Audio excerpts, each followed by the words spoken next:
आज के क्लास में हम लोग यूपी डीएलएड सेकेंड सेमेस्टर के हिंदी सब्जेक्ट के वर्ष 2016 के क्वेश्चन पेपर को पढ़ेंगे। इसके पिछले क्लासों में हम लोगों ने 2023 से 2017 तक के प्रीवियस ईयर को पढ़ लिया था।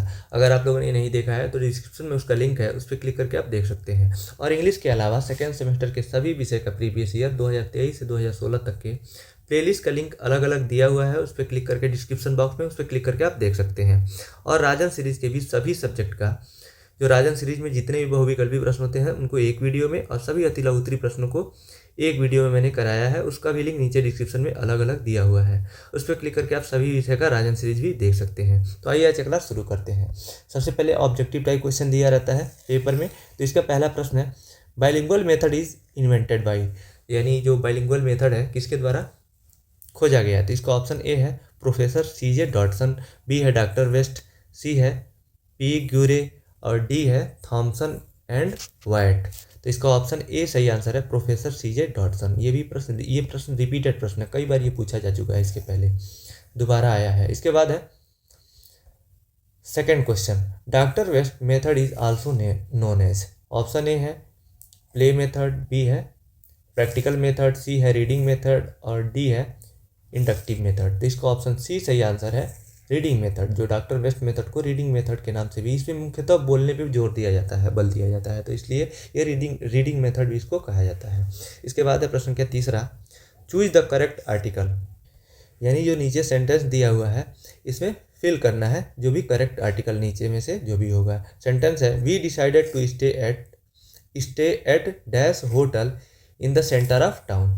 तो जो यहाँ पे ऑप्शन ए में दिया है ए, बी में दिया है एन, सी में दिया है द और डी में दिया है सम। तो इसका ऑप्शन सी सही आंसर होगा द। और द क्यों होगा, क्योंकि निश्चित जो भी कोई वस्तु हो, विशेष वस्तु जो निश्चित हो, उसके पहले द का प्रयोग होता है। यहाँ पे जो होटल है ये तो अनिश्चित है, लेकिन जो इस सेंटेंस में प्रयोग हुआ है वो निश्चित हो गया है। कैसे हो गया है, जैसे hotel in the centre of the town, जो भी है we decided to stay at the hotel in the centre of the town, जो शहर के बीचों बीच में जो होटल है उसमें स्टे करने का डिसाइड हुआ है ना, तो ये निश्चित हो गया है। यानी इससे पता लग रहा है इस वाक्य से कि जो होटल है वो पहले से डिसाइडेड है, जो सेंटर में है उसी में रहना है, तो इसलिए यहाँ पे द का प्रयोग होगा। इसका ऑप्शन सी सही आंसर है। इसके बाद है प्रश्न क्या 4, चूज द करेक्ट वर्ब। यहाँ पे फिल इन द ब्लैंक है, इसमें फिल करना है, each boy and each girl dash punished. तो पनिश्ड यहाँ पे सेकंड फॉर्म आया है, इसका मतलब ये पास्ट टेंस में है। जब पास्ट टेंस में है तो ऑप्शन में दिया है पहला वाज, बी है वेयर, सी है इज और डी है आर। तो इज और आर तो होगा नहीं क्योंकि ये प्रेजेंट में यूज होता है। और ए दिया है वाज, बी दिया है वेयर। ये जो वाज होता है सिंगुलर सब्जेक्ट के साथ यूज होता है और जो वेयर होता है प्लूरल सब्जेक्ट के साथ यूज होता है। बस इस वाक्य में पहचानना है कि इसमें से ये जो सब्जेक्ट है सिंगुलर है कि प्लूरल है। तो यहाँ लिखा हुआ है each boy and each girl, यहाँ पे तो दो मिल गए हैं, लेकिन ये प्लूरल नहीं है क्योंकि जो प्रत्येक लड़का होगा वो सिंगल होगा और जो प्रत्येक लड़की होगी वो भी सिंगल होगी, एक होगी। तो यहाँ पे सिंगुलर सब्जेक्ट है, तो इसीलिए यहाँ पे वाज का प्रयोग करेंगे, यहाँ वाज फिल होगा। इसका ऑप्शन ए सही आंसर है। इसके बाद हम लोग पढ़ेंगे next question 5, choose the correct spelled word. ये भी रिपीटेड प्रश्न है, कई बार पूछा जा चुका है। इसमें जो ग्रामर का स्पेलिंग जो सही है उसको बताना है। तो इसका ग्रामर में GRAMMAR होता है, बी में सही ऑप्शन में ग्रामर का स्पेलिंग दिया हुआ है, तो यही सही आंसर होगा। इसके बाद very short answer type question है, यानी ये भी एक नंबर के होते हैं। इसका पहला प्रश्न है, point out the noun in the following sentence. नीचे जो सेंटेंस दिया हुआ है the crowd was very big, इसमें नाउन पहचानना है। तो noun in the naming word, जिसका कुछ नाम होता है किसी भी वस्तु का उसको नाउन कहते हैं, या a noun in the name of person animal place और थिंग होता है ना, इसका डिफिनीशन नाउन का। तो यहाँ पे देखिए the crowd was very big, तो यहाँ पे जो क्राउड है भीड़ है, तो ये नाउन है यहाँ पे। और ये कौन सा नाउन है, यहाँ चूँकि जो भीड़ होता है कुछ संख्या में होता है, वो एक झुंड होता है, भीड़ काफ़ी लोग एक साथ रहते हैं तो उसको भीड़ कहते हैं, तो ये कलेक्टिव नाउन हो जाएगा। इसके बाद है अगला प्रश्न क्या 7, point out the adjective in the following sentence. जो भी नीचे सेंटेंस दिया हुआ है इसमें एडजेक्टिव पहचानना है। The ship sustained heavy damage. तो यहाँ पे जो नाउन है, नाउन या प्रनाउन की विशेषता बताता है एडजेक्टिव। यहाँ पे जो डैमेज है ये नाउन है, कई बार हम लोग पढ़ चुके हैं तो बहुत ज़्यादा समझाने की आवश्यकता नहीं है। यहाँ पे जो हैवी है इसकी विशेषता बता रहा है। कि जो डैमेज है वो हैवी है, इसलिए एडजेक्टिव हैवी हो जाएगा। इसके बाद है अगला प्रश्न, प्रश्न संख्या 8, fill in the blanks with superlative degree. जो भी नीचे सेंटेंस दिया हुआ है सुपरलेटिव डिग्री इसमें फिल करना है। इसको पढ़ते ही आपको पता चल जाएगा। देखिए सेंटेंस पढ़ते हैं, mount Everest is the dash peak of the Himalayas. तो जो माउंट एवरेस्ट है वो हिमालय का हाईएस्ट पीक है ना, तो हाई तो उसमें EST हाई में लगा देंगे लास्ट में। सबसे ऊंचा जो चोटी है हिमालय का वो माउंट एवरेस्ट है, तो यहाँ फिल करेंगे Mount Everest is the highest peak of Himalayas. इसके बाद है next question, question 9, fill in the blank with correct pronoun. तो इसमें करेक्ट प्रोनाउन फिल करना है। We always like boys dash speak the truth. तो यहाँ पे फिल करेंगे we always like boys who speak the truth. यहाँ पे हु फिल करेंगे। इसके बाद है next question, question 10, change the following sentence into passive voice. Rama helps Hari, यानी जो भी नीचे सेंटेंस दिया है इसको पैसिव वॉइस में चेंज करना है। तो शुरू से ही हम लोगों ने हर एक साल पढ़ते हुए आ रहे हैं पैसिव वॉइस में चेंज करना एक बार। तो यहाँ पे भी दिया हुआ है। इसका एक्टिव वॉइस में दिया है रमा हेल्प्स हरी, यानी लास्ट में यस लगा है। इसका अर्थ है जब भी वर्ब में यस या ईएस लगा रहता है तो वो प्रेजेंट इंडिफिनिट में होता है, और प्रेजेंट इंडिफिनिट का पैसिव वॉइस प्रेजेंट कॉन्टिन्यूअस में चेंज होता है, और वर्ब का थर्ड फॉर्म रहेगा। जब भी पैसिव वॉइस में कोई भी टेंस हो लेकिन हमेशा वर्ब का थर्ड फॉर्म रहेगा। तो आइए चेंज करते हैं हम लोग। सबसे पहले इसका ऑब्जेक्ट है, जो सेंटेंस दिया हुआ है हरी, तो ऑब्जेक्ट को सब्जेक्ट बनाते हैं तो लिख देंगे हरी। उसके बाद से हेल्पिंग वर्ब इज आता है प्रेजेंट कॉन्टिन्यूअस में, चूंकि हरी सिंगुलर सब्जेक्ट है और मैस्कुलिन जेंडर है, तो इसके लिए मैस्कुलिन और फेमिनाइन से तो कोई खास फर्क नहीं पड़ता है, लेकिन यहाँ पे जो सिंगुलर है ना तो इज का प्रयोग करते हैं, तो यहाँ पे इज लिख देंगे। इसके बाद से हेल्प है, हेल्प जो है इसका थर्ड फॉर्म हो जाएगा हेल्प्ड। उसके बाद से जो इसका सब्जेक्ट है रमा, इसको बाई के साथ लिख देंगे रमा, तो इसका ऑब्जेक्ट बन जाता है पैसिव वॉइस का। तो ये कंप्लीट सेंटेंस हो जाएगा Hari is helped by Rama. इसके बाद है next question, question 11, change the following sentence into past continuous tense. नीचे सेंटेंस दिया हुआ है यू स्पोक, यानी ये पास्ट इंडिफिनिट में दिया है क्योंकि यहाँ पे स्पीक का सेकंड फॉर्म यूज हुआ है स्पोक। तो जब भी कोई भी सब्जेक्ट रहता है सिंगुलर या प्लूरल उसमें, और जो वर्ब का सेकंड फॉर्म दिखे तो वो पास्ट इंडिफिनिट टेंस होता है। जो इसको पास्ट कंटिन्यूअस में चेंज करेंगे तो सब्जेक्ट तो वही रहेगा, क्योंकि ये पैसिव वॉइस तो है नहीं कि ऑब्जेक्ट को सब्जेक्ट बनाएंगे, इसलिए पास्ट कंटिन्यूअस में सब्जेक्ट तो यू ही रहेगा, और पास्ट कंटिन्यूअस में वाज वेयर का प्रयोग करते हैं। यहाँ पे जो सब्जेक्ट दिया हुआ है यू दिया है प्लूरल में, तो इसलिए वेयर का प्रयोग होगा। वेयर स्पीकिंग, जो वर्ब में स्पीक में ING वाला फॉर्म लिखते हैं कंटिन्यूअस टेंस में, तो ये हो जाएगा यू वेयर स्पीकिंग, इसका कन्वर्जन। इसके बाद है शॉर्ट आंसर टाइप क्वेश्चन, यानी लघु उत्तरी प्रश्न। ये 2-2 नंबर के होते हैं। इसमें पहला प्रश्न है define and abstract noun with example. ये भी रिपीटेड प्रश्न है, एब्स्ट्रैक्ट नाउन का परिभाषा बताना है एग्जाम्पल के साथ। तो इसका आंसर हो जाएगा an abstract noun is the name of something that you can not see, touch, hear, taste और smell. It is a feeling, idea, quality और स्टेट। यानी वही चीज़ें जो एब्स्ट्रैक्ट नाउन उसे कहते हैं जिसको आप देख नहीं सकते हैं, उसको छू नहीं सकते हैं, उसको जिसको सुन नहीं सकते हैं, जिसको चख नहीं सकते हैं, जिसको स्मेल नहीं कर सकते हैं। ये फीलिंग हो सकता है, ये एक विचार हो सकता है, ये एक गुड हो सकता है, आइडिया, क्वालिटी, और ये स्टेट यानी एक अवस्था हो सकता है। तो एग्जाम्पल में यहाँ पे लिखा हुआ है इसका एग्जाम्पल हैप्पीनेस, यानी जो हैप्पीनेस होता है, खुशी एक फीलिंग है, ब्रैकेट में लिखा हुआ है फीलिंग। ऑनेस्टी जो ईमानदारी है ये क्वालिटी है किसी का। फ्रीडम है आज़ादी, ये स्टेट है, अवस्था है। और लव है एंड इमोशन एक विचार है, प्यार जो होता है एक विचार होता है। तो इसको एब्स्ट्रैक्ट नाउन कहते हैं। इसके बाद अगला क्वेश्चन है question number 13, complete the spelling of following. नीचे जो 2 स्पेलिंग दिया हुआ है इसको कंप्लीट करना है। ये पहला है कंपार्टमेंट, COMP के बाद A फिल करेंगे, ART, उसके बाद MENT हो जाएगा। कंपार्टमेंट मतलब होता है कक्ष, या फिर कोई कक्षा को, या फिर जो रेल के डिब्बे होते हैं ना उनमें, उसमें कंपार्टमेंट में वो बटा होता है तो उसको कंपार्टमेंट कहते हैं। और दूसरा है ट्रेवल दिया हुआ है, TRAVELLED हो जाएगा ट्रेवल्ड। ट्रेवल मतलब यात्रा करना होता है। इसके बाद है अगला question, question number 14, transform the following sentences by changing the degree of comparison as directed against each, यानी जो भी डायरेक्ट किया गया है, जो भी सेंटेंस में किस में चेंज करना है, उसमें दोनों सेंटेंस को चेंज करना है।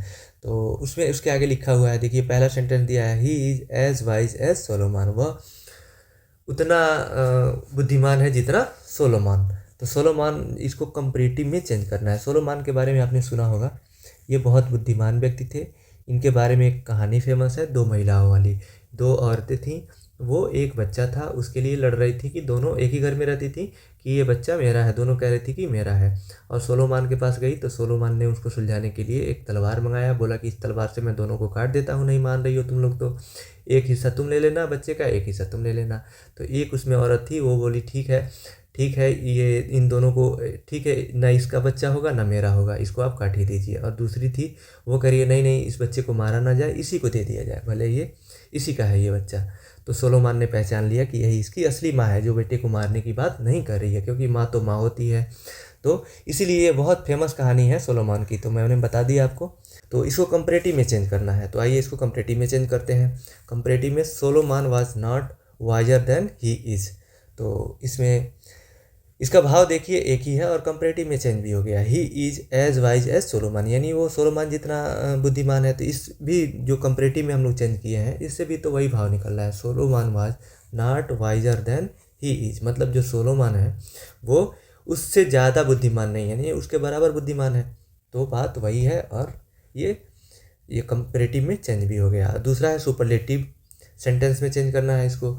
तो दूसरा सेंटेंस क्या दिया है, some poets are not less great than Tennyson, इसको सुपरलेटिव में चेंज करेंगे तो Tennyson is not the greatest of all poets, यानी जो कुछ पोएट्स हैं, इसमें सेंटेंस में से पता लग रहा है भाव कि कुछ पोएट है वो टेनिसन से ज़्यादा बुद्धिमान नहीं है। Not less great than Tennyson, यानी जो टेनिसन से कम बुद्धिमान नहीं है, यानी वो भी काफ़ी बुद्धिमान है। तो सुपरलेटिव डिग्री वाली से भी तो यही पता लग रहा है, Tennyson is not the greatest of all poets, यानी जो टेनिसन है वो और सारे बाकी जो भी पोएट्स हैं, कवि हैं, उनसे ज़्यादा बुद्धिमान है, उन सब में सबसे ज़्यादा बुद्धिमान नहीं है। तो बात तो एक ही हुई। तो यहाँ पे ये चेंज भी हो गया और भाव भी नहीं चेंज हुआ। जब भी हम लोग डिग्री चेंज करते हैं ना, तो हमेशा भाव का ध्यान रखा जाता है कि जो भी वाक्य है उसका जो भी कह रहा है वो चीज़ वो चेंज नहीं होना चाहिए, और उसका डिग्री भी चेंज हो जाना चाहिए, डिग्री बस चेंज होना चाहिए। इसके बाद है प्रश्न संख्या 15, punctuate the following putting capital letters and other punctuation marks wherever necessary, यानी जो भी नीचे सेंटेंस दिया हुआ है, इसमें जहाँ भी कैपिटल लेटर का यूज़ करना होगा, स्मॉल में दिया होगा, इसको कैपिटल लेटर में चेंज करेंगे, उसको कैपिटल लेटर बनाएंगे और पंक्चुएट करेंगे, यानी जहाँ कॉमा की ज़रूरत होगी कॉमा लगाएंगे, फुल स्टॉप की ज़रूरत होगी फुल स्टॉप लगाएंगे, यानी इसको कुल मिला जुला के करेक्ट करना है। तो सेंटेंस दिया हुआ है, when I was in Delhi I visited the Red Fort, Qutub Minar, Rajghat, India Gate. तो इसमें जब इसको करेक्ट करेंगे पंक्चुएशन लगा के, पंक्चुएशन मार्क्स लगा के, तो ये हो जाएगा when I was in Delhi, एक सेंटेंस कंप्लीट हो गया है। इसमें थोड़ा रुकने की आवश्यकता है, इसलिए इसमें कॉमा लगा दिए हैं, यहाँ पे लगा देंगे, लगा हुआ है। आई विजिटेड द रेड फोर्ट, जो ऊपर सेंटेंस दिया हुआ है मैं बताता हूँ, देखिए यहाँ से कॉमा लगाया, इसके बाद से आई विजिटेड द रेड फोर्ट, जो रेड फोर्ट है ना लाल किला, तो ये एक धरोहर है, इसलिए जो आर कैपिटल रहेगा और एफ भी कैपिटल रहेगा। तो यहाँ पे है ना, आई विजिटेड द रेड फोर्ट, इसके बाद फिर कॉमा रहेगा, फिर से दूसरी चीज़ के बारे में बता रहे हैं ना, कुतुब मीनार, तो ये भी क्यू कैपिटल रहेगा, मीनार का एम कैपिटल रहेगा। तो यहाँ है कुतुब मीनार के बाद फिर कॉमा रहेगा, फिर राजघाट में आर कैपिटल और घाट में जी कैपिटल, तो यहाँ है कॉमा ला के राजघाट। उसके बाद जो लास्ट वाला जो भी चीज़ दिया रहता है, जब कॉमा लगते लगते जाता है लास्ट में और लगता है, हिंदी में और इंग्लिश में एंड लगता है, तो एंड लगा के इंडिया गेट लिख देंगे। बाद में जब सेंटेंस कंप्लीट हो जाएगा तो फुल स्टॉप रहेगा। तो ये इसका करेक्टेड फॉर्म हो जाएगा सेंटेंस का। इसके बाद अगला प्रश्न है, प्रश्न के 16, करेक्ट द फॉलोइंग सेंटेंसेज, नीचे जो सेंटेंस दिए हुए हैं इसको करेक्ट करना है। पहला है, ही गेव मी एन एडवाइस, वह मुझे एक सलाह दिया, तो इसमें इसको करेक्ट करना है, तो इसका करेक्टेड सेंटेंस हो जाएगा, he gave me a piece of advice, जो भी एडवाइस है काउंटेबल नाउन नहीं है। ए एन का प्रयोग हमेशा काउंटेबल नाउन के पहले ही होता है। काउंटेबल नाउन उसे कहते हैं जिसको गिना जा सकता है। तो यहाँ पे एडवाइस को तो गिना नहीं जा सकता है, सलाह को, तो इसलिए पीस ऑफ एडवाइस हो जाएगा एन के जगह पे, तो ये करेक्टेड फॉर्म हो जाएगा इसका। दूसरा सेंटेंस दिया है, the sceneries here are very good. Sceneries का अर्थ होता है दृश्य। दृश्यों, यहाँ का दृश्यों बहुत ही अच्छा है। तो दृश्यों तो होगा नहीं, दृश्य हमेशा जो सिंगुलर और प्लूरल दोनों में दृश्य लिखा जाता है, और इंग्लिश में भी सीनरी का ही प्रयोग किया जाता है। तो यहाँ सीनरीज नहीं होगा, इसका प्लूरल नहीं बनेगा। ऑलरेडी सीनरी ही अपने आप में प्लूरल होता है, तो करेक्टेड फॉर्म हो जाएगा सेकेंड सेंटेंस का, the scenery here is very good. ये सिंगुलर और प्लूरल दोनों में सीनरी ही लिखा जाता है। जब भी कहीं खड़ा होकर कोई दृश्य आप देख रहे हैं तो वहाँ नदी, पहाड़, झील जो भी है, हरियाली, तो वो बहुत सारे मात्रा में होता है, उसको दृश्य कहते हैं, सिंगुलर में ही यूज होता है वो। इसके बाद है next question, question number 17। What is the importance of language games in English language teaching. यानी जो भाषा खेल होते हैं वो इंग्लिश शिक्षण को सिखाने में उसका क्या महत्व होता है, इसका इम्पोर्टेंस बताना है। ये रिपीटेड प्रश्न है, इसको भी हम लोगों ने पढ़ा था पहले। तो आइए इसका आंसर देखते हैं। इसका आंसर में आप लिखेंगे importance of language game in English language teaching. यानी जो इंग्लिश भाषा शिक्षण में जो भाषा खेल होते हैं उनके इम्पोर्टेंस निम्नलिखित है, या फिर इसका हेडिंग लिख के इसमें आप लिखेंगे language game are able to help student use and practice the target language in a relaxed way. यानी भाषा खेल छात्रों को लक्षित भाषा का अभ्यास और उपयोग आरामदायक तरीके से करने में मदद करते हैं। लक्षित भाषा का अर्थ है टारगेट लैंग्वेज, यानी जो भी बच्चा लक्ष्य में लिया है, जो भी सीखना चाह रहा है, यानी इंग्लिश सीखना चाह रहा है, तो उसको सीखने में मदद करते हैं आरामदायक तरीके से। इसके बाद है the learners understand better when they are active. जब भी जो सीखने वाले बच्चे होते हैं वो जब एक्टिव रहते हैं, सक्रिय रहते हैं, तो उनको अच्छा समझ में आता है, वो अच्छा तरह से समझते हैं। आगे दिया है इसमें If games are properly designed, they may help in making the teaching learning process more effective। यानी यदि खेल सही तरीके से डिजाइन किए जाए तो वे शिक्षण सीखने की प्रक्रिया को और अधिक प्रभावी बना सकते हैं। आगे दिया है इसमें games provide language practice in all the 4 skill. खेल चारों कौशलों में भाषा अभ्यास प्रदान करते हैं, और वो कौन कौन से हैं, नेमली जो आगे दिया हुआ है, namely reading, speaking, listening and writing. यानी पढ़ने में, स्पीकिंग यानी बोलने में, लिसनिंग सुनने में, एंड राइटिंग यानी लिखने में। तो ये हो जाएगा खेल चारों कौशलों, पढ़ना, बोलना, सुनना और लिखना में भाषा अभ्यास प्रदान करते हैं। तो ये कंप्लीट हो जाएगा। यानी जो खेल होते हैं वो काफ़ी मदद करते हैं बच्चों के, वो परमानेंट, उसके जब बच्चे खेल खेल में सीखते हैं तो उनका जो सीखना होता है प्रभावी होता है और लंबे समय तक याद रहने में उनकी मदद करता है। इसके बाद है प्रश्न संख्या 18, जो कि इस क्लास का अंतिम प्रश्न है। Read the following passage carefully and frame 4 questions based on it. यानी जो नीचे पैसेज दिया हुआ है इसको ध्यान से पढ़ना है और इनमें से 4 क्वेश्चन बनाने हैं। यानी इस पैसेज से आपको क्वेश्चन क्रिएट करने हैं, इसमें से क्वेश्चन का आंसर नहीं देना है, आपको क्वेश्चन बनाना है। तो देखिए पैसे दिया हुआ है, ध्यान से पढ़ते हैं इसको। Mahatma Gandhi was born on October 2, 1869 at Porbandar in Kathiawar. यानी महात्मा गांधी का जन्म 2 अक्टूबर 1869 को पोरबंदर के काठियावाड़ में हुआ था। He devoted his entire life for the upliftment of the poor and to get his country free from the clutches of British. यानी जो अपना पूरा जीवन गरीबों के जीवन के उत्थान में बिता दिए, and to get his country free from the clutches का होता है चंगुल, ऑफ ब्रिटिश, यानी जो और अंग्रेजों के चंगुल से इस जो अपने देश को आज़ाद कराने में वो अपना पूरा जीवन व्यतीत कर दिए। ही lived the life of A common man, वह एक साधारण जीवन व्यतीत किए। वी कॉल गांधी जी बापू, यानी हम उनको बापू जी और गांधी जी के नाम से पुकारते हैं। He is the father of our nation, वह हमारे राष्ट्रपिता या राष्ट्र के पिता हैं।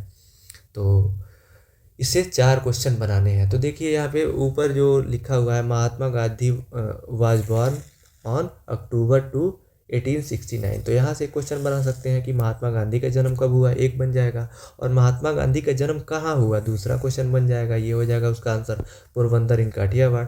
और एक और बना सकते हैं कि उनको किस किस नाम से जाना जाता है, तो we call Gandhi ji and Bapu ji, और वो हमारे जो राष्ट्रपिता है कौन है, तो गांधी जी। यहाँ पे लिखा है ना, he is the father of our nation, तो यहाँ पे लिख सकते हैं कि who is the father of our nation, एक क्वेश्चन बन सकता है। तो आइए इस पे 4 क्वेश्चंस को लिखते हैं। तो आंसर लिखेंगे according to the following passage frame 4 questions based on it. तो यानी जो 4 क्वेश्चन है इस पैसेज के आधार पे वो निम्नलिखित है, या फिर नीचे निम्न है। क्वेश्चन 1 हो जाएगा when was Mahatma Gandhi born, यानी महात्मा गांधी का जन्म कब हुआ, पहला हो जाएगा। दूसरा where was Mahatma Gandhi born, कहाँ उनका जन्म हुआ महात्मा गांधी का, दूसरा क्वेश्चन नंबर तीसरा है who is the father of our nation, तो गांधी जी इसका आंसर नहीं, बस क्वेश्चन ही बनाना है। और चौथा क्वेश्चन हो जाएगा what is called off Mahatma Gandhi, यानी महात्मा गांधी को किस नाम से पुकारते हैं। तो ये चारों क्वेश्चन हो जाएंगे। तो इसी के साथ आज का क्लास यहीं समाप्त होता है। इस क्लास का PDF आप टेलीग्राम चैनल से ले सकते हैं, जिसका लिंक नीचे डिस्क्रिप्शन में दिया हुआ है, नहीं तो आप इतना सर्च भी कर सकते हैं। इंग्लिश के अलावा सेकेंड सेमेस्टर के सभी विषय का भी PDF आप टेलीग्राम चैनल से ले सकते हैं। इस वीडियो को देखने के लिए आपका बहुत बहुत धन्यवाद दोस्तों।